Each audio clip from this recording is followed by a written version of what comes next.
Welcome to Dr. Creepen's dungeon. Weirdness is a term used to describe something that's strange, unusual, or unexpected. It can refer to behaviors, ideas, or things that are outside of the norm or conventional standards. What is considered weird can vary depending on cultural and societal norms, personal preferences, and individual perceptions. But I think you'll agree all three of tonight's stories are very weird indeed. Now, as always, before we begin, a word of caution. Tonight's stories may contain strong language or descriptions of violence and horrific imagery. That sounds like your kind of thing. Then let's begin. I was born in a barn alongside my siblings. I remember warm hay and my mother's soft fur. Mother said I was always the brave one. I was first to venture from the safety of her side, first to try my skills on my siblings, first to make an attempt on the foolish mouse that showed himself on the flat dirt of our home. I was also the first to challenge the male tabby that came to Mother some days. I hissed and growled at the stranger, and Mother came immediately to my side. She swatted me and called me foolish for challenging such a large cat. Then she nuzzled me and said I had the heart of a lion. She called me Lionheart and took me home to my siblings. I was so proud that I strutted about and tried to pounce on my eldest brother. He laughed at my squeaking attempts to roar, and they all ganged up on me. But I was brave and was the first that Mother named. One night the wind howled and banged at our door. The rafters shuddered under the heavy rain as it drove down from the dark sky. That night, Mother told us that one day our human would come. He would bring with him new humans who would take us and give us new homes. She said that the new humans would be our family, that they would care for us, and we in turn must protect them from the night things. When I remember her words, I feel the cold air as it bit into my small body. Her eyes shone as she warned us of the night things. They were colder than the air in the barn as she spoke. It made me shiver with fear, but I was Lionheart. I was brave. As my siblings burrowed deep into Mother's side, only I sat before her and listened. She said that each night, the night things would come. They would prowl through the dark, and only we, the protectors of our homes, would be able to fend them off. At first, when we were brought to our new homes, they would not come. Only when they'd satisfied themselves that we were truly there to stay, only when our new home was truly ours, will the night things come. I didn't question Mother then. Only later did I wonder, and never too loud or deeply, why the night things would only come when we claimed our homes. What were they? What did they do? And what did they want? I didn't find out that night, nor the next year, nor the year after that. It wasn't until many, many years later that I finally had my answers. Mother was right, of course. Our human did come. He came with a young man and a young woman. They brought 2 little girls with them, and the little girls immediately ran to us. My siblings hid in the dark corners of the barn, but I was Lionheart, and I was scared of nothing. Though my body quivered and my heart raced, I stood my ground, didn't hiss or bite as the bigger girl scooped me up into her arms. She squealed loudly and raced back to her parents to show me off. The parents laughed and nodded, and I knew then that I would never see my mother nor my siblings again. I struggled to look back at them one last time. She sat tall and regal in the sunlit door of the barn, her glossy grey and white fur shimmering in the sunlight. Her green eyes shimmered too, full of love and pride and sadness. I was Lionheart. I would not cry. The little human girl carted me away, but I knew I would have a better life. I knew this was the way it had to be. I knew because Mother had told me this. I'd never forget the look in Mother's eyes as she watched me go. Not ever. The ride to my new home was horrible. My stomach ached as the car rocked and I felt sick. The little girl clutched me tight to her lap and whispered soft words as she stroked my fur. It helped a little. I'd never really been petted much at the barn. Occasionally the human man would come with extra fast food and hesitantly rub our heads or backs, but I'd never felt much for him or his half-hearted pets. But the little girl sheltered me in the dark folds of her dress and spoke to me the entire way to my new home. I'd be okay. I was Lionheart, and I liked being petted by this little human girl. At first, the new sights and smells of the house overwhelmed me.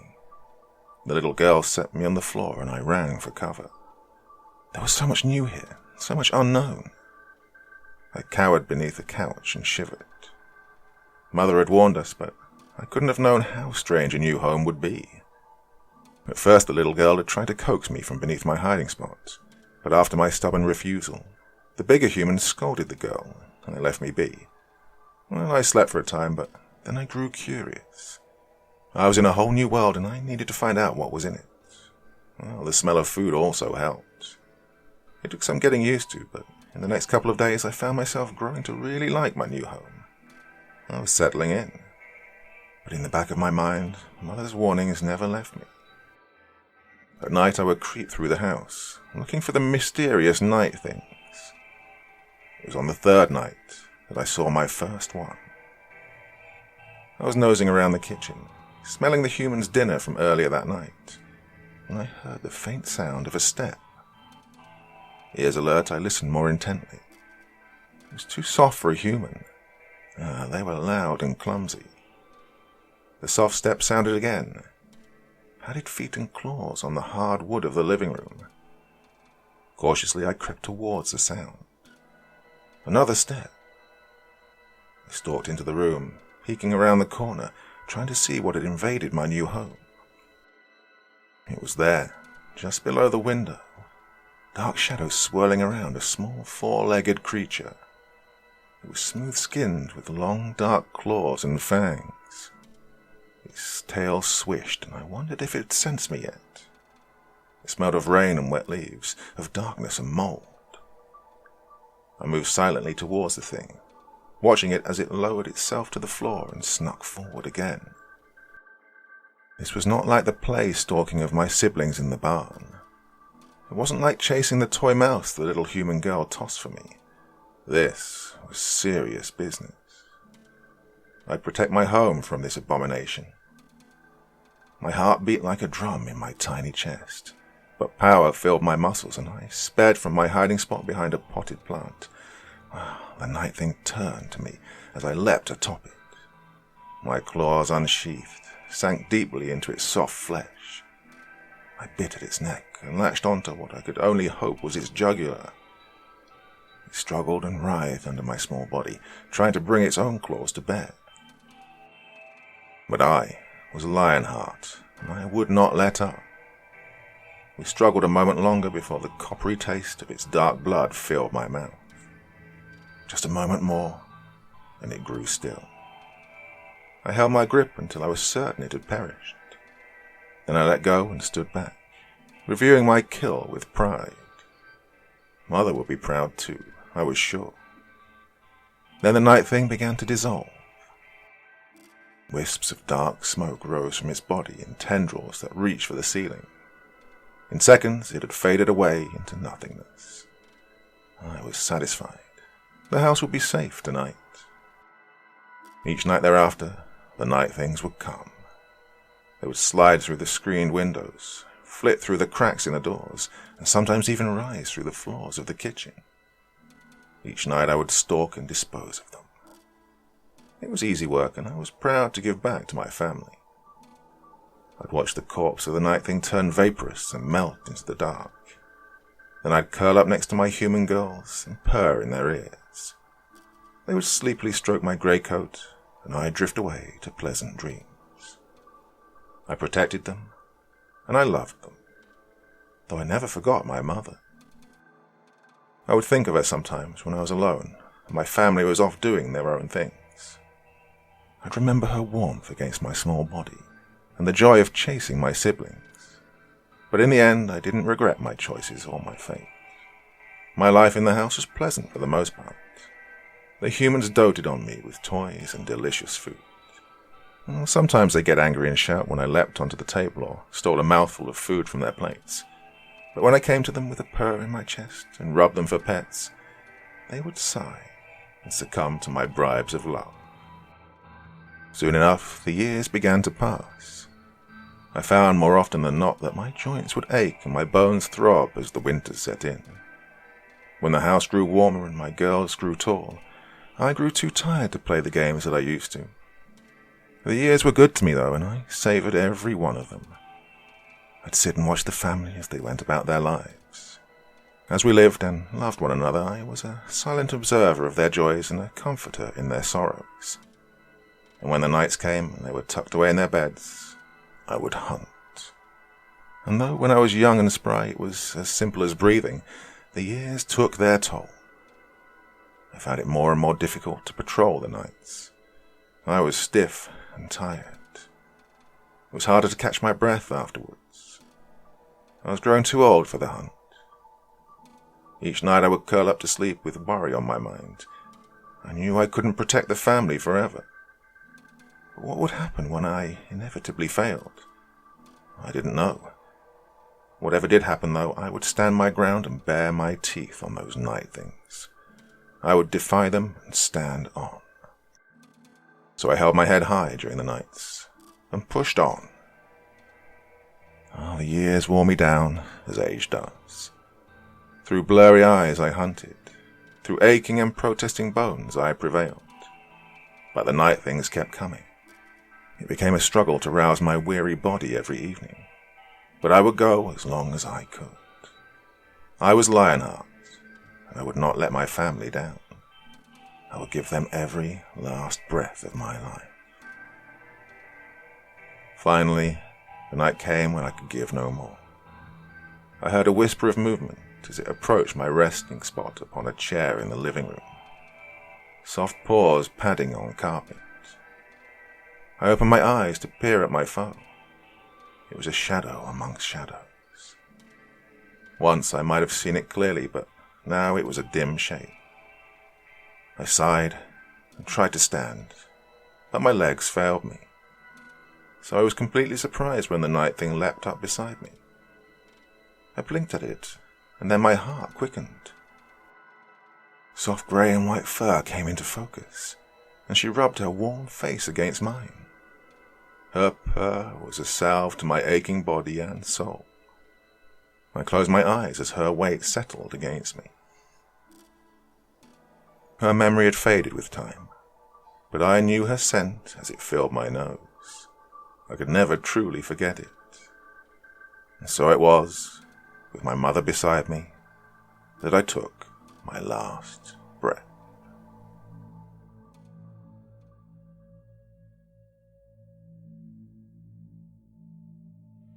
The Heart Collector.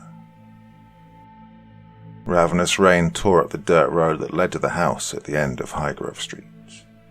The mud seemed to have ripples in it, and hidden beneath the water were puddles leading to esoteric holes that went straight to the depths of hell. The tires to my run-down Chevy found them often, and the rain had lasted days. It was the beginning of February, but felt like spring. I'd watched the house across from me on Highgrove Street for months now, out of mere curiosity. I moved here in April of last year after a nasty divorce from my wife, Hitler, as I called her, because she was merciless. Oh, that woman took me for everything except my belly button fuzz. My ex-wife, Sarah, who I met in college, was a superior sculptor and a bit of an artistic genius. I was a landscape architect, and I thought we were forever until she met someone new. Sarah no longer had room for me in her heart, a heart that was now frozen to the core, and she grew hateful towards me, and I towards her. Well, I had to face my own reality. I was never good enough for her. I was too skinny, too old, too boring, and needed to dye my hair from grey to brown. I'd look younger if I just shaved off my long bushy beard, and so during the divorce, I put up a good fight only to piss her off. I made it difficult for her because I wanted the house that was in my name, and I wanted the old collection of baseball cards her father had given me. My ex-wife wanted me to be without everything, and I was having none of it. Well, I may have gone too far on a couple of occasions. We were still sharing the house in shifts because I worked nights, and then one day when she was at work, I had all the locks changed. Yep, it was a dick move. But I wouldn't let her in the house until she gave me back some of my concert t-shirts that she claimed she'd tossed out by accident. Sarah took them on purpose and stored them in her new boyfriend's basement. She'd done it to get back at me for telling her she looked like she put on weight since she met her new boyfriend. I asked if she was pregnant. I know it was pretty shitty and all, but I was angry. She got pissed off, and the next thing I knew, half of my stuff was missing. Well, according to Hitler, I'd done things to her, which were all made up. I thought it was funny because the accusations were outlandish. Not once did she mention all of the things she'd done to me. Sarah put on an excellent performance for the judge that granted the restraining order. Well, Sarah claimed I stalked her, showing up in places that she was going to. Untrue. And that I poisoned her cat, Charles. I had done no such thing. Poor old Charlie was on his last legs long before she decided she wanted no part of me or my limp dick, as she put it so nicely. Oh, the so-called porn charges on her credit card in the thousands of dollars. Also untrue. Besides, I had a soft spot for old Charles the cat. He had to live with her. Well, he wasn't living anymore, I guess, now, was he? A blessing for old Charles. Well, everything could have been explained away. Like the porn charges. I mean, Hitler lost her wallet a month before on the subway. Someone probably stole her credit card, but, well, it had to be me, right? There were other random things, like a missing flower pot that she'd sculpted on her front porch, neighborhood kids playing pranks at Halloween, or the knives in the kitchen. Now, I will confess, I took the knives because, well, I paid for them. But her new boyfriend was a cop. Convenient, wasn't it? My curiosity about the old man across the street kept me from going completely insane, and on a murderous rampage, well, especially when I saw the latest in her list of complaints. Now, recently there came a notice from Hitler's lawyer asking me to return her family photos that I'd apparently stolen immediately. Well, if I had stolen them, what makes that bitch think I was going to give them back to her anyhow? I mean, I'd so much as caught her in bed with the cop. That was my fault too, I suppose. I couldn't give her children, so she claimed she fell out of love with me because I could no longer give her the life she'd always dreamt of. She was probably already knocked up by her cop boyfriend. Too bad she can't marry him. If she marries him, she stops getting that alimony. One thing my lawyer wasn't completely shit about doing on my behalf. Most lawyers are shit, though. Greedy sons of bitches that would sacrifice their own mothers to hell if it meant winning a crucial case, especially if money was involved. To say I was hateful was an understatement. I hated everyone that had ever lived, and I hated everything that had ever existed. Well, except for the old man across the street. Now, there was a fascinating fellow. He kept to himself and didn't gossip or interfere, unlike my previous neighbors, who liked to call the cops if even they remotely thought I was raising my voice to Hitler. So, to pass the time, I spent my free time watching him. He was a peculiar old fellow, and he never left except on Thursdays. I worked from home, so I saw everything. He had deliveries made to his house and took things in by a little wheelbarrow. I wondered what on earth he could be building in there. The items he brought in were all the things you might find at a doctor's office. Empty jars, glasses, beakers, pieces of cloth, other things like a balance, a run-down mini refrigerator, boxes and boxes of rubber gloves. It was always interesting seeing what he would bring in. I was watching out of my window when I realized I was running late for my doctor's appointment. I was now required to attend court-ordered therapy with a psychologist by the name of Dr. Burns. This would be our very first chat since the restraining order, which Hitler said she would have stopped if I'd see a professional, and of course my dipshit attorney agreed with her attorney. So I found myself sitting in the waiting room with another guy that looked like he was a potential serial killer. I tried not to look at him, but he was staring at me wide-eyed, unwaveringly. I tried to take my mind off the fact I was here and the fact that the guy was so transfixed on me. So, that's when I got the bright idea that Maybe I should call my ex-wife to set the record straight about her family photos. It had really been bothering me. I thought it'd be a good idea to let her know that I was at my court-ordered therapy. I was shocked when she answered. What on earth could you possibly want, David? You have a restraining order, yet that doesn't seem to stop you from bothering me. Do I need to call the cops? I wanted to tell you I'm at the therapist's office. So? I thought you'd like to know I'm being agreeable with you, and to let you know I didn't take your family photos. Why on earth would I do that anyhow, Sarah? I'm glad you're seeing a therapist. I also know that you're only there because of the restraining order, which, by the way, is for your own good. My own good? You're the one that was fucking that cop behind my back. What, did you expect me to be cordial? She sighed. I'm not allowed to talk to you, David. I have to go. No. Why do you think I did all those things? You know I'm not like that.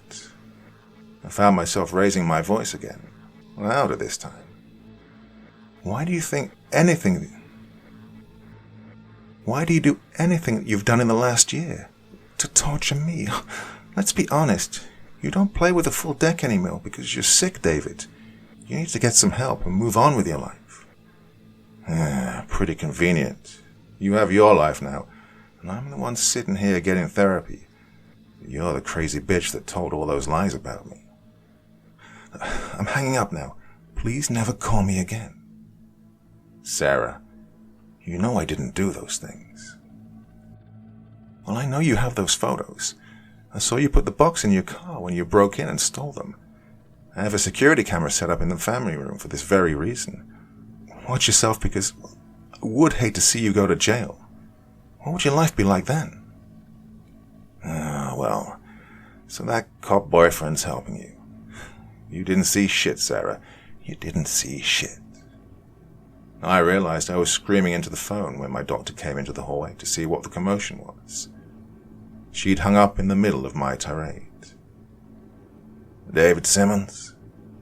I saw Dr. Burns standing there looking at me. She was an older woman with soft grey hair pulled back in a bun. I took a deep breath, looking around the room, feeling the eyes of everyone watching me. I lowered my head and nodded at her. I'm sorry, I said sheepishly. Please come in. Well, I followed her into her office so she could trick me into telling her all of my deep, dark secrets. But I was smarter than she was. I wouldn't be telling her anything. Do you want to start by discussing what that little outburst was in the waiting room? No, I said. Look, I'm really sorry about that. I didn't mean to upset anyone. Just having a bad day, I guess. Do you have a lot of bad days? No, not really.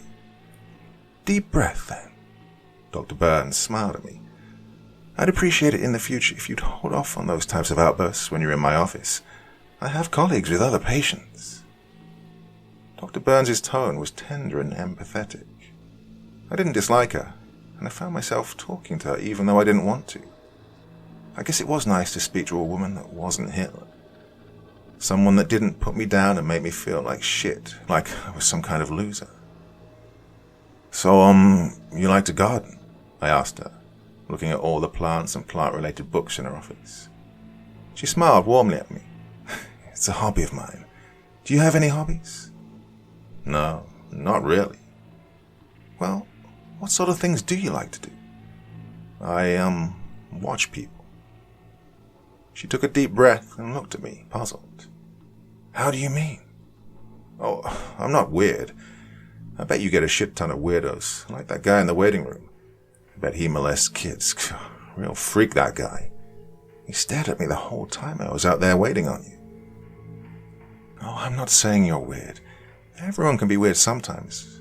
Maybe the man in the waiting room was just staring at you because you were screaming. Maybe. Well, she made sense, I thought. So you like to watch people? How do you watch people? Well, not stalk, not like Hitler. I mean, my ex-wife says I do. I mean, I don't know, to learn from them, you know.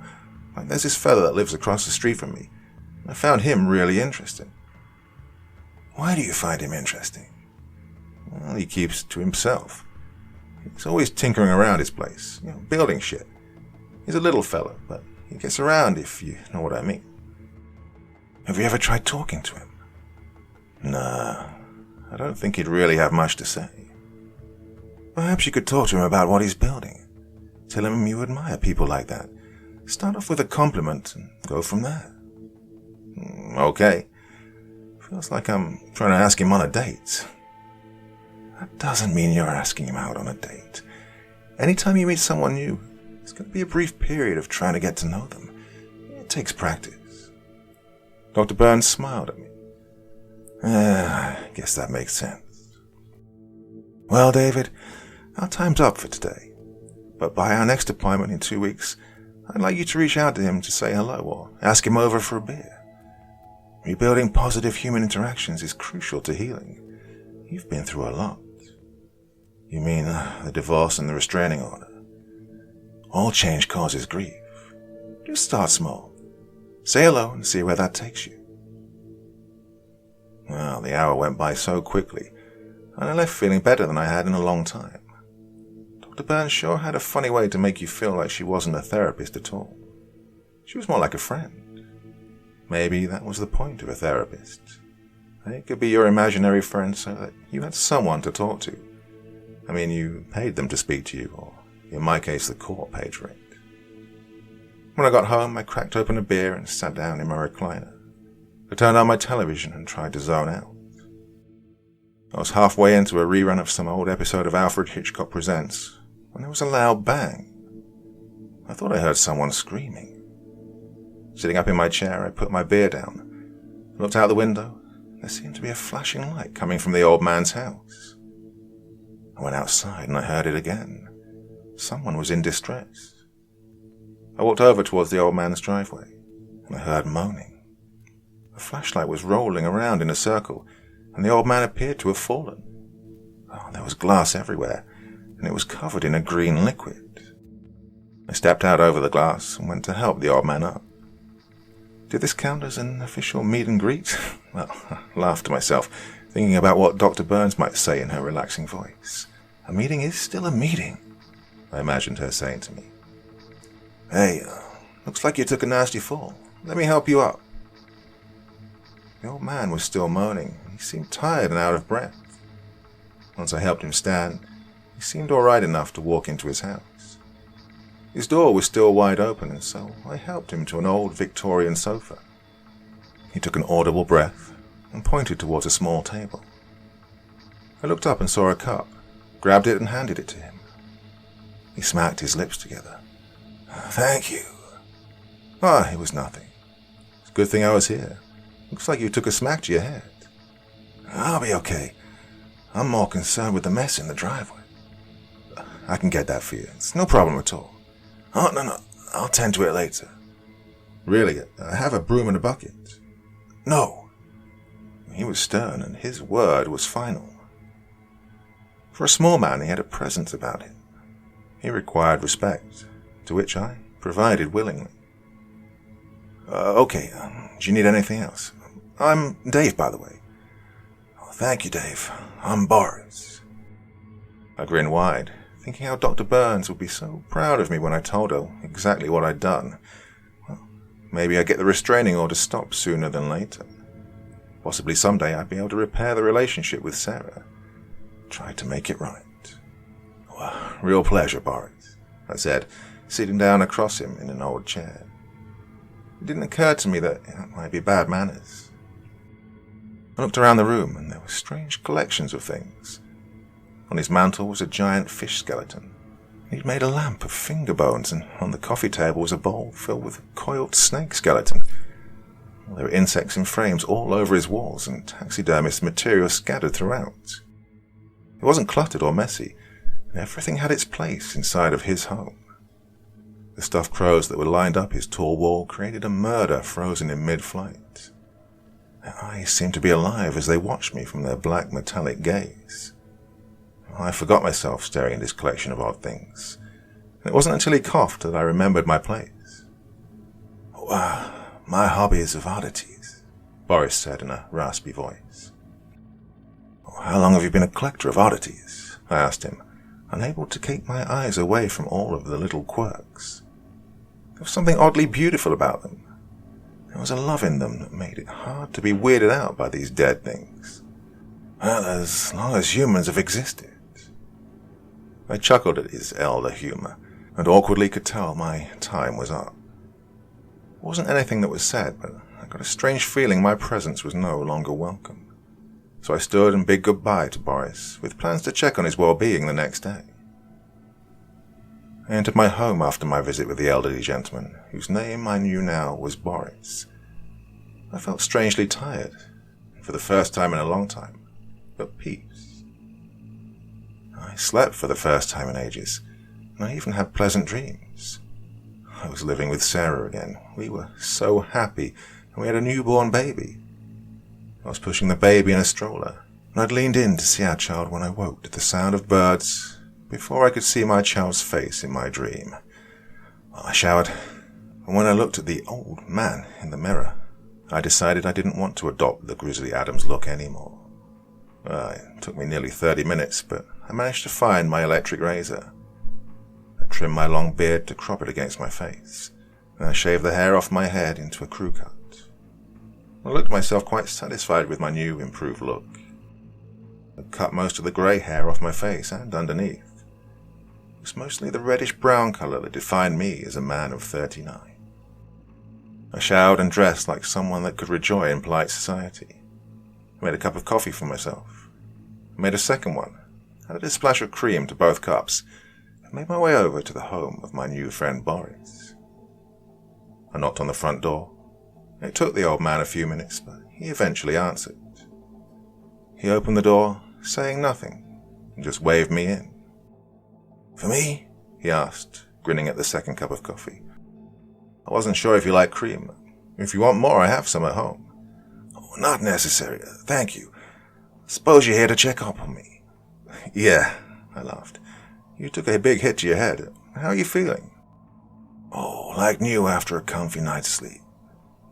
He slurped the coffee I'd handed him, and he sat on his couch. I stood awkwardly, trying to think of something intelligent to say, when he began to speak again. Oh, I like the new look, the shave and the haircut. Better suited to it. You look a bit younger, too. Thanks, I said, feeling comfortable enough now to sit across from him. You're curious as to why I have so many weird things. I can tell by the look on your face. I guess, well, isn't every day you meet someone with such eclectic tastes? Everything in this world has its place. I'm one of those men that appreciates all of it. Life, death, tragedy, blossoming, and disgust. Even the dead eyes of a crow I find soothing. I've always been a collector of such finery. I never was much of a collector, but my dad liked to collect baseball cards. Is that so?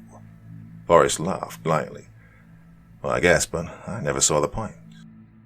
Oh, there's a power in owning a piece of history or someone's memories. I nodded and continued looking around the room. Yeah, I had the collection of baseball cards, but my ex-wife took them. Nasty divorce that never seems to end. You married for a long time? No, I said, feeling like I was under a microscope. It felt uncomfortable, and it was the first time someone other than a court-appointed physician showed any interest in me. We were only married for 5 years. Why'd you divorce? My ex said I'd changed.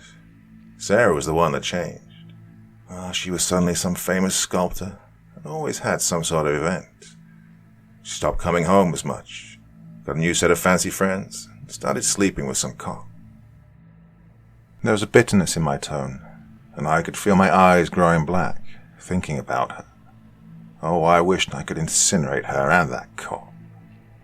I see. By any chance is your ex-wife the one who sculpted that exhibit downtown of Pele? Yeah, 2 years ago in April. I believe that's when things started changing. He smiled and nodded. You mind helping with something? Boris asked, standing. No, not at all. I have some boxes that need to be moved from my trunk. I made it home last night, but as you know, that didn't go as planned. You look sturdy enough. I helped him carry the first box, although I wasn't sure why he needed my help. There were only 3 smaller boxes, and none of them weighed very much. I carried them inside, and he had me follow him to the basement. The basement wasn't as tidy as the other parts of the house. It seemed cluttered with utensils that looked scientific in nature. I looked around and saw there was another room off to the side. There was a light illuminating out of it, beckoning to me. I stacked the boxes on a work table, and Boris began to move some items from them. He wasn't paying any attention to me, as he seemed to be enjoying the contents he was pulling from the packages. I've waited for these for some time, he muttered to himself. I found myself walking towards the room, and then I opened the door, which didn't even make so much as a creak. What I saw nearly made me ill. There was something that gave me that feeling of utter amazement.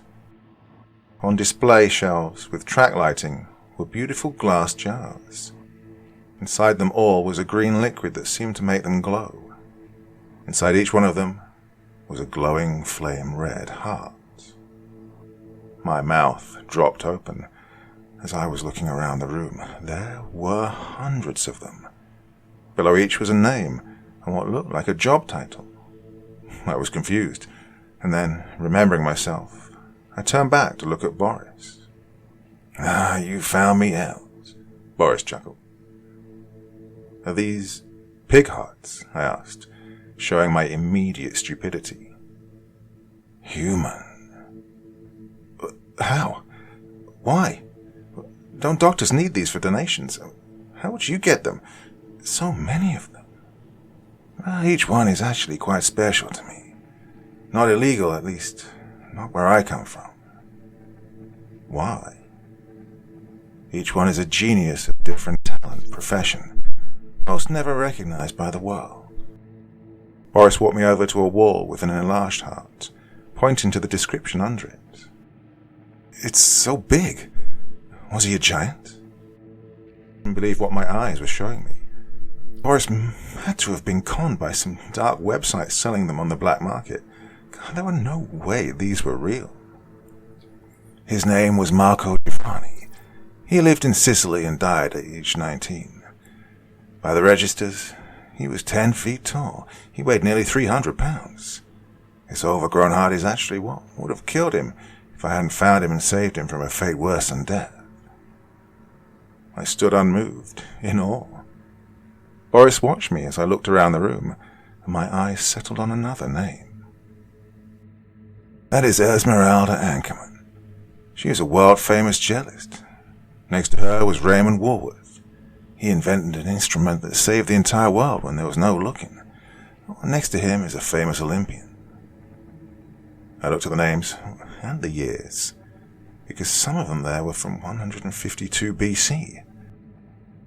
The name of that person's heart said, Leonidas of Rhodes. He was a famous sprinter that had more successful victories than anyone in modern times. He died, and I ensured I procured his heart immediately upon his death. I laughed. Oh, Boris was off his rocker. I'm serious. His eyes grew cold. Okay, if you say so. I don't think you understand, young man. I've been collecting these since the beginning of time. I smiled and backed away from him, turning towards the door. It shut on me before I could exit. I felt an eerie sensation, and I saw a glow of light appear before my eyes. In it, I began to see a movie playing out of the light. It was of a naked man sprinting past other men. The next scene was of a man dreaming of the world exploding from an asteroid in space. He woke and immediately began working on a secret weapon to keep asteroids from hitting the Earth. The calendar on his wall said 1901. More images came through as if each heart spoke to me independently of one another. There was another image, the last. It was of Boris, who was sitting across from a man at a table. He looked as though he had too much to drink and was crying. Boris smiled, holding out his hand. The man took Boris's hand. Are you sure? Boris was asking him. My life is over, the man was saying. Boris then reached out to the man as an orb of light erupted from his chest. It was alien in appearance as it left his chest and into Boris's greedy eyes. As he took the heart, he smelled it. There was an element of electricity that entered his nostrils and went down into his chest, settling inside of where his own heart would be. Boris stood up in my vision and straightened up. He looked a bit younger too, walking out of the bar, leaving the dead man there. And then the room went dark, and the living picture shows of Boris and the other people were now gone. My eyes were wet, and I felt hot and sweaty. I felt a soft hand touch me gently on the shoulder. "It is true," Boris sighed. "Why do they do it?" "Each one had a life of tragedy. The combination is not ideal, but the source of their sorrow feeds me. I take away their pain. I do not ask if they'll give their lives to me. All of them do so willingly." "All of them?" "Every man and woman has at one time a death wish. It's my job to grant it." "You said they were the hearts of geniuses. Are all geniuses predisposed to suicidal tendencies?" "There are times when it can be too much. Knowing so much, accomplishing so much, having so much responsibility. The better you are at something, the more is expected of you." "Well, I thought about it, and it made sense. My new friend had gifts, and he now trusted me with a very dark secret. Boris was an angel of death." The door opened, and the fresh air refreshed me. "Are you hungry?" Boris asked me. I nodded. I was starving, actually. "There's a great place in town called Denny's." He laughed, and I laughed too. It was funny that someone like Boris could enjoy a chain restaurant like Denny's. He sat in a booth, waiting for our orders. I was so hungry, I would have ordered the entire menu if I could afford it. "So, tell me more about your relationship with your ex-wife," he asked, sipping on his tea. She wanted children. We tried everything, and it never worked out." "Just as well. Not everyone's meant to carry such a burden." "Well, it's the main reason she didn't want to be with me." "Don't take this the wrong way, young man, but I think she sounds like a rather selfish person. Most geniuses are." I eyed old Boris when he called Sarah a genius. I called her Hitler. Her cruelty knew no bounds when it came to me, and it infuriated me every time I thought about it. I just think she's an evil bitch. "That's the jury speaking. You still love Sarah, and you wish she still loved you." Boris chuckled again. "Love? God, what I feel right now isn't love. There's an old saying that there's a thin line between love and hate. Maybe you're confusing your emotions." "I'm not confused. I want to forget I ever met her crazy ass." I looked around for our waitress, who finally brought out food. I devoured it quickly and didn't speak or acknowledge Boris for another 15 minutes. Boris ate toast and eggs, quietly and serenely. "When is the last time you had sex with a woman that wasn't your wife?" I nearly choked on my food. "What's that, Grandpa?" I joked, red-faced. The way you lusted after that food's a tell. You need to get your appetite satisfied, or you're going to get fat, and no woman will want a fat, miserable man still pining after his ex-wife." Again, the old man had a hearty laugh at my expense. I was embarrassed at his suggestion. Honestly, the thought had not crossed my mind. Maybe Boris was onto something as I eyed the waitress from across the room. "You like her? Why don't you wipe the mayor off your face and go and get her phone number? She'll give it to you." Well, I don't know why I did it, but I did exactly that. She had dark hair and a curvy body. She was young, but old enough. I tapped her on the shoulder, to which she turned and smiled. She wasn't beautiful, but there was something about her green eyes. I'm very sorry if this comes off offensive, but I was wondering if you might like to have dinner with me." I was in awe of my own confidence. She smiled. "Ain't you going to introduce yourself first?" she quipped. "Oh, I'm Dave, and you're, Emily," I said, looking at her name tag. "Okay, Dave," she laughed. "Give me your cell phone, and I'll put my number in it." I reached inside my pocket for my phone, but it wasn't there. I looked back at the table and at Boris, who was holding my cell phone in his hand, looking at it. I held up my finger to tell Emily to give me a second. I walked over to the table, looking at Boris, who had the "I'm caught" look on his face. "Oh, it's just admiring your phone. I like the model. Is it the newer one?" "I don't know," I said as he handed it to me. I looked down and saw he was looking at my contacts. Well, I thought that was strange, but he was old, ancient to be exact. I didn't take him for a tech guy. I walked back to Emily, and she added her name to my phone. I called her that night, and we met at a local bar. One thing led to another, and I ended up spending the next morning searching for a way not to go on a second date. While Emily was hot, there was little substance to our encounter. I left her place shortly after 10 in the morning. She kissed me goodbye, but we didn't even pretend that there was more to our encounter than just sex. When I pulled into my driveway, I happened to look across the street, and I was shocked to see my ex-wife's car in Boris's driveway. I was confused, like maybe I was seeing things for a moment. And then I saw her. Sarah was grinning from ear to ear as she got into her vehicle. Well, I hid behind my truck so she wouldn't see me as she drove past. I had to know what this was all about. I could wait no longer, so I marched over to Boris's house and I knocked loudly on the door. It took him a while to answer, and when he did, he was all smiling. "Can I ask you what the hell my wife Sarah was doing here?" "Ex," he said flatly. "What? Sarah's your ex-wife?" "Yeah, I know, but why was she here, Boris?" "Come in." Well, I pushed past him and went into his foray. "I bought one of her sculptures." "Why?" "Why not? You said she was a talented sculptor." "Because of why you might want it." "Oh, you mean the hearts." "Why do you think I'm asking?" "Why don't we have a drink? I have some gin in the kitchen." "I don't want a drink." Boris smiled at me and then walked into the kitchen. He slowly opened his cupboard above the sink and pulled out a bottle of gin. Pouring himself a glass, Boris drank it, sipping as he watched me. He waved the bottle at me, and I shook my head no.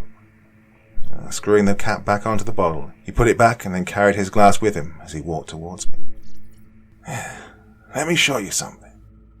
With a wave of his hands, he created what looked like a wormhole in his kitchen. Purple light swirled around in a circle until he seemed to appear in my old home, magically. I was now standing in my kitchen, and for a second I felt dizzy. I saw her then, coming through the door. It was Sarah, and she had groceries with her. "Mike, are you back?" "Yeah, I'm here, washing dishes." And then I saw him. Mike, her new beau, was standing over the sink. Sarah was still in the living room while he was cleaning blood off his hands into the kitchen sink.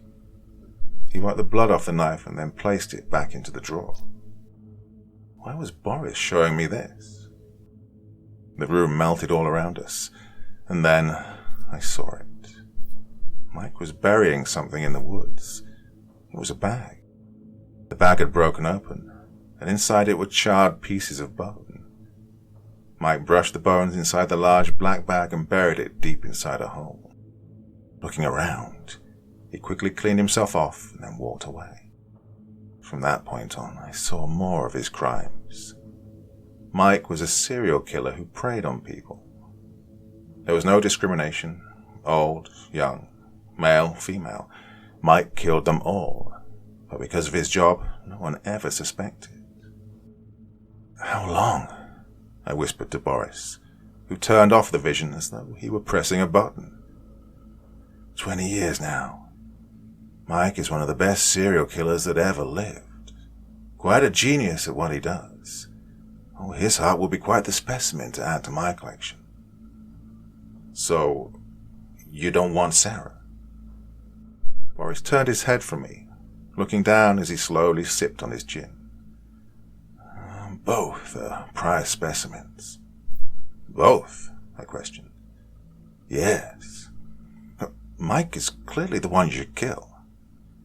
I don't kill anyone. They have to want to die. So, how would it happen? Well, time will tell. Boris set his glass down and then smiled at me. I have to run into town now. Feel free to stick around. Lock your door on the way out. I stood watching him as he slowly grabbed his jacket, walking out of his house. I couldn't understand the knowledge that my ex-wife was living with a serial killer. I had to do something. I just didn't know what I was going to do. That night I began researching everything there was on Mike. He'd been a decorated officer for nearly 20 years. I think I spent the entire afternoon trying to find something on him that I could use to go to the police myself. There were so many positive articles written about him. I researched missing people in the area. I guess I didn't know what I'd find on Google. And soon it was dark outside, and as I looked out the window, I realized Boris was still not home. I began to panic. What if he'd gone to Sarah's house to collect her heart? I had to face up to the fact that maybe he was right, and perhaps I did still love Sarah. We spent several years together, only married for 5 and divorced for less. I decided to drive by my old house. I had to make sure Sarah was okay. When I drove down my old street, I saw the narrow yellow house we'd promised to share the rest of our life together in. A part of me still died whenever I looked at it. All the lights were all turned off, and I realized it was nearly midnight. They were probably asleep. I slowed down in front of the house when I saw a shadow of a man in the bushes. I stopped, and when I did, he moved into the shadows, making it more difficult for me to see him. I backed my truck up and peered out my driver's side window when I saw the porch light come on. Sarah was standing on the sun porch, looking out the window. Well, I sped off before she could spot my vehicle. I drove around the corner, then parked halfway up the next street over. I got out of my truck and snuck through the yards of nearby houses to see if I could spot the would-be person stalking their home. The lights to Sarah's house were off again. I stood and watched the house for a while before I saw a cop car cruising by. It slowed down, pointing a flashlight in my direction. Shit, get out of here, you moron, I told myself, hiding from the glare of the flashlight. I managed to hide well enough not to get spotted, but it was a surefire sign that I needed to get the hell out of there fast. A restraining order will put you in perspective, as will jail time. I ran towards my truck, driving home. I nearly texted Sarah to see if she was okay, but I knew better than to do so. I fell asleep quickly, but I spent a restless night having one nightmare after another. I was walking with Sarah again in a dream, and we had our new baby. When I bent over to peer into the stroller to look at our child, it was only a skeleton of a baby wearing a pink set of pajamas. I woke in a sweat to my phone ringing. It was a voicemail from Dr. Burns. Hello, David. I wanted to reach out to you because you missed your appointment on Friday. I have not reported to the court that you missed it. I try to give everyone the benefit of the doubt, but we do need to reschedule. Please call me when you get this message. I grabbed my phone and called Dr. Burns right away. I barely knew what day it was. Was it Sunday? Was it still Saturday? Hello, David? Dr. Burns asked. Yeah, I'm very sorry, Dr. Burns. I was unwell most of yesterday. Is it possible for us to reschedule for this week? Yes, I'm sorry you weren't feeling well. Next time, if you could, please contact my office so that it isn't an issue. Well, while I have you on the phone, may I ask how you've been? I've been good, except for this flu going around, I lamented. Oh yes, there were a few patients that had to reschedule this week. There was always a reschedule due to the flu at any doctor's office. It was a good cover, for now. I'm sorry to have inconvenienced you, Dr. Burns. I'm just glad I was able to talk to you. Like I said before, if you need to reschedule, call my office. So I thanked Dr. Burns and hung up. Close call, you idiots, I told myself. I sat up in my bed and then went to shower. And that's when I felt it. Something was off about my house. I could smell something in the air. What's that? Cigarette smoke? Well, I didn't smoke, and no one I knew smoked. I strolled into my bathroom, and then, I don't know what made me do it, but I looked into the bedroom closet from the corner of my eyes. There was a man dressed in a hooded sweatshirt hiding in my closet. I had to think fast. So I stopped for a second, managing not to panic when I grabbed a large book from the shelf by my bed and threw it at the man. Well, from there I saw him race towards me. When he did, he dropped a needle. I suspected he was going to inject me with it. I struggled as he jumped on me, but I had a head start and ran towards my front door. I suppose I could have stayed and fought, but what would be the use in that? When I had the chance to escape, why not take it? I saw his hoodie fall from his head, and I already knew who it would be before it fell from his face. Mike was behind me, but I was already gone. I ran towards my car, and just as he was about to grab me, I opened the door to my truck and hit him with it. He fell to the ground, clutching his forehead.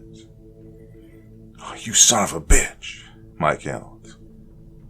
Well, I couldn't drive away because my keys were in the house, but he was on his feet before I could pull away anyway. And then I saw Mike drop to the ground. I turned behind me and saw that Boris was standing there. He was walking towards me as Mike lay on the ground with a small axe in his thigh. "Come on, let's get you out of here," Boris said. I opened the truck door, and we both stood over Mike. "Now what?" I asked him in frustration. "Oh, we wait." "For what?" "See what he does." I looked at Boris, and then back to Mike. Mike stood, but barely. "You two are under arrest." "For what?" Boris asked him. "Attacking an officer." He staggered backward. Boris looked at me with a smirk.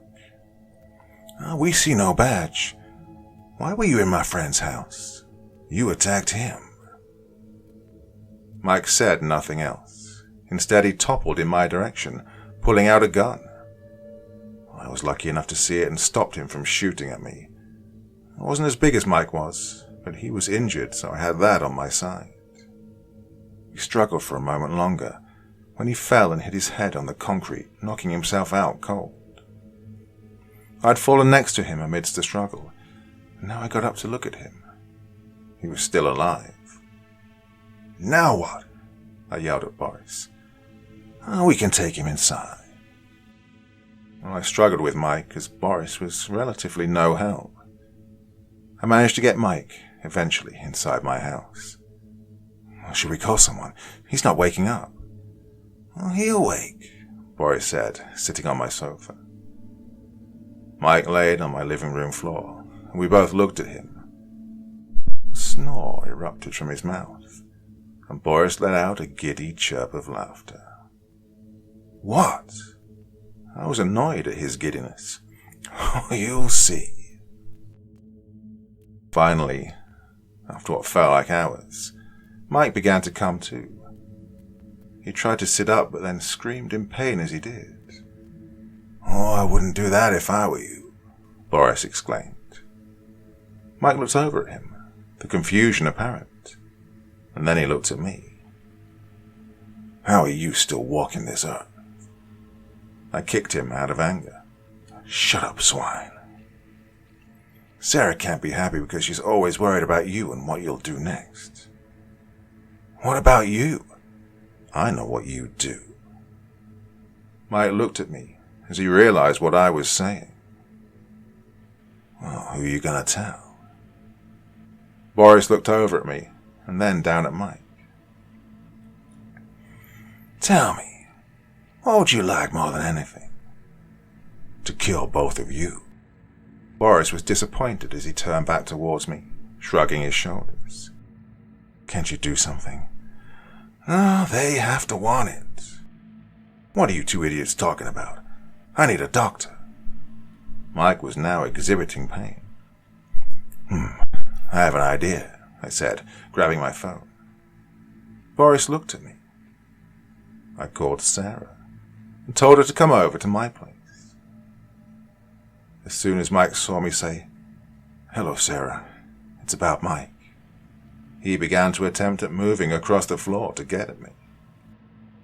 Without explaining too much, she could hear Mike yelling in the background from pain, which helped both Boris and myself. Sarah soon pulled into my driveway, and soon we heard her pounding on the door. I went to answer it, and when I did, she looked past me towards Mike on the floor. "What did you do?" she screamed at me. "Nothing he didn't deserve," I spat back. Mike held Sarah's long, slender fingers in his hands. "He's a murderer. He tried to kill me." "God, is there no end to your lies? He belongs somewhere you can get help." "I'm so sorry, honey. He attacked me outside our home last night and brought me here," Mike lied. So, the figure hiding in the bushes last night was Mike. But why? Well, I figured I must have interrupted him when he was on his way to kill another innocent person. I just thought I was doing them a favor. "Oh, you're a goddamn liar," I said, turning to Sarah. I woke up, and he was already at my house. Well, I knew she wouldn't believe me, so I turned to Boris. "Show her." The room began to swirl, and in it was a vision that both Sarah and I could see. Mike was slitting the throat of a young woman in a roadside motel. I could feel her heart breaking into pieces, and for once I hated myself for hurting her. Her grip on Mike's hand jerked back. Boris walked over to Mike and looked at him. Mike was now as pale as Sarah, and I knew he must have loved her amidst all of the killing and cravings, and that part shocked me. Sarah didn't look at me, but I knew she was broken. Boris held out his feeble, aged hand to her. "My dear, what is it that you desire?" "I want to die," she said as her chest heaved with overwhelming emotion. Sarah held Boris's hand, and she cried so hard I felt her crumbling. "No!" I yelled. Boris looked at me, smiling empathetically. "It was asked." Take my heart," I said, not wanting Sarah to die at the hands of a death collector. Mike was still unresponsive as he laid on the floor, still shaken at what he was seeing. I paid no attention to him even as he managed to slither out the front door to my home, leaving Sarah in Boris's hands. "Oh, my good chap, you are noble to offer yourself so sacrificially, but I did not come here for you. You have nothing I need or want. You can't take her. Take Mike's heart." Boris looked at me and then back to Sarah. "Oh, but hers is so beautiful." His eyes then changed to an amber color. I saw the light in his hands. Then I saw Sarah list in his gaze. There was a glow coming from her chest. There was something so beautiful about her, all aglow as though she were an angel. I memorized Sarah's face in my mind of what she looked like in the final moments of her life. The golden orb encasing her heart seemed to move from her chest as her heart gave itself to Boris willingly. Boris still held on to her as she took one last heavy breath. As she did, she looked back at me and smiled before she finally collapsed into Boris's arms. I watched in disbelief as she absorbed the scent of her precious heart, and then it disappeared as he placed the golden orb inside of his pocket. Boris seemed to stand taller than he had been a few moments before. He collected the heart, and his reward was the beauty and talent inside it. Then the light in his eyes dimmed, and he seemed to remember me. I was so angry and so hurt. My eyes were wet as I grabbed Boris by the shirt collar. "Stop," he said, holding out his hand. "How dare you? I have a gift for you. Please." I looked around the room and I saw it swirl again. The room was now Boris's home. We stepped inside and I found myself inside the place where he collected those bright red hearts. In an empty jar was Sarah's name. He pulled out the orb and placed it inside the jar on the shelf. He pointed to the empty jar next to it. "What? Is that for Mike? That greedy son of a bitch escaped. You should have taken his. Oh, for a smart man, you can be daft as shit." The jar next to hers. "Read the name," Boris said impatiently. I looked at the name next to it and realized it was mine. David Simmons. And under it was my genius talent. I was shocked by what it said. Sacrificed his life to save the most children in a burning building on April 25th, 2021. I didn't understand. "Oh, I don't normally tell those whose hearts I collect beforehand. While you're no use to me now, you will be because of what you suffered today. You'll be a hero someday, son. But I must go now." And as Boris said that, the room swirled once again, and I found myself in my own home. Boris remained on the other side of the wormhole in my living room. "Where are you going?" I asked him, partly because I was sad he was leaving and also because I still felt like I needed the Heart Collector's guidance. "Oh, don't worry, you will see me again. At the end of your life, when you've grown tired, I'll be there." I kept thinking about Mike, and before I could ask him, he seemed to have read my thoughts. It wasn't his time today. But I knew by his words he'd be collecting Mike's heart very soon. And Boris disappeared in a swirl of purple light. I looked around the room, and Sarah's body was also gone. There was no trace of what had been or what had occurred. I walked towards my front door, opening it to look out for any signs of Boris. The old house across the street was no longer there. In its place was an old tree and a weathered shack. My house remained the only one on this deserted street. I suppose I should take comfort in knowing that my life would no longer be worthless, but it didn't change that emptiness inside me. I've tried to move on. It's been a few years since I met the Heart Collector. And all I have to prove he ever existed at all is my own beating heart. I know in time that that will no longer belong to me.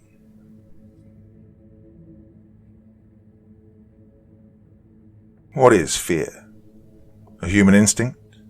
An indicator of some danger? Well, there are hundreds of theories, all of which are correct in their own way. Numerous studies have been done through the years, and all of them have the same unanswered question. What's the limit of fear a human can produce? And what happens when we successfully break it? Although the question itself may not seem important, it could alter human history if done right. Recently, me and a group of highly known and respected scientists were brought together to find the answer. We all had to sign NDAs, which had said if we were to violate the NDA and reveal this to the public, well, we will be executed. We'd be given a limitless supply of cash for whatever needs we have, no matter the result of this experiment. The reason we're attempting this is because it's believed that once the limit of fear a human can handle is found, broken and removed, any task can be done with ease. Each and every phobia and fear would be erased. Humanity wouldn't fear death if it was looking right at it. This first started because the military had issues with over 48% of enlisted soldiers having difficulties pulling the trigger, even if it meant life or death. Then, however, the CIA came along. They completely altered the course of where the experiment would go, although I'm not sure if it was for better or for worse. We started testing on human subjects, exposing their phobias and fears and letting them come face to face with them, even letting them get killed just for the extra few results. We documented each experiment. After months of endless testing, we finally got some decent results. This is the next phase of the experiment, letting others test it out themselves and seeing their unfiltered reactions. First question. You wake up in a cold sweat, dazed and confused. You look around the room and see a figure in the corner. It knows you're looking at it, but chooses not to strike. It's toying with your emotions. You know your chances of survival are low. Would you attempt to fight or run? Second question. You are tasked with retrieving venom from a deadly spider. It's your job, and some say it's the most dangerous one. You don't know much about the spider itself, so you carelessly try to catch it, but it jumps on you and bites you. You jump back, get the antivenom, and clean the wound. After 39 days, you notice little tiny eggs in your skin around where the spider had bitten you. They start hatching and tearing skin. Would you call for help or cut off your arm? Third question. The year is 2020, the 3rd of April. The COVID-19 virus is spreading. You notice you're out of milk and reluctantly go outside with no mask or any kind of protection. In front of your closest store is a large group of people. You can't go to a different store. That would be too much work. You squeeze through, but it only gets harder. The large group is growing as they all want to go to the store and buy everything they can. Would you push through and have to go out again in the same way, or go back and risk it taking even longer? Fourth question. You fall into a cave. Not too deep, but nonetheless your leg is broken. You know you won't be able to climb out, so you get out your phone and call 911. They know your location and are on their way.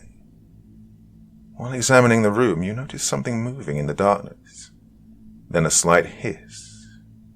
Soon enough, you know it's a snake. Not just one, though. With the flashlight on your phone, you see what looks to be over 40 of them coming right for you. You recognize the type of snake. It fears light but can sense movement, and its hearing is much better than that of any human. If you stay still, they won't attack. 3 hours pass and 8 of them are on you. You can hear the ambulance in the distance. If you say a word, it could mean death. Do you scream out and hope they can find you in time? Or do you carefully use the phone's flashlight and attempt to slowly get them all far enough to where you can escape? Fifth question. You go camping with some friends. During the night, they all slowly vanish into the forest. It's a practical joke, you think. 3 hours pass and no sign of them. Maybe they just ditched you. You grab a flashlight and walk around, but still staying close to the tents so you don't get lost. You hear twigs snapping, what sounds like chewing and breathing nearby. You don't know what it is, or if it knows you're there. Do you start sprinting in a random direction, or start screaming to try and scare it away? Sixth question. You're on board a cruise. No family, no friends. You did it because you needed some time off. You got a little too drunk and fell off the boat. Nobody even heard it. You still hope to survive, although you have no idea where you are. 30 minutes pass, but it feels like it's been 5 hours. Using your waterproof phone's flashlight, you look around you every 5 minutes or so, because you're paranoid. Every now and then, you do see something that resembles a shark, or so you think. It becomes more frequent, and you have nothing to defend yourself with. Do you start frantically panicking and splashing the water to try and scare it away? Or do you start swimming in any direction? Seventh question. Every night before bed, you see a man standing outside your house. You know it's been happening for over a year now. Slowly he gets closer, and one night his face is pressed up against your window at night. The cops can't catch him, and you feel defenseless when you know he's there, and you don't know his intentions. One night you hear a knock on the door, and then it gets more frequent, then louder, then stronger. You become paranoid and scared. You know it's him. Do you run or do you fight? 8th question. After reading this or any scary story, do you feel safe at home? And if so, what would you do if you suddenly started experiencing paranormal activities? 9th question. Do you lock your doors at night? If so, how hard would it be to unlock them without the key? 10th question. How safe do you feel after watching a horror movie? 11th question. You hear screaming. You know it's me. You know I'm after you. And you know I can get inside. You know, no matter where you go, I'll find you. You know, as you're reading this, I'm at the window. 18th question. Do you fear death? 4th question. How certain are you that the cops will find you? 1st question. How would you like to be killed? 1st question. Would you be okay with me consuming your flesh afterwards? 1st question. Don't look up. 2nd question. I'll find your family next.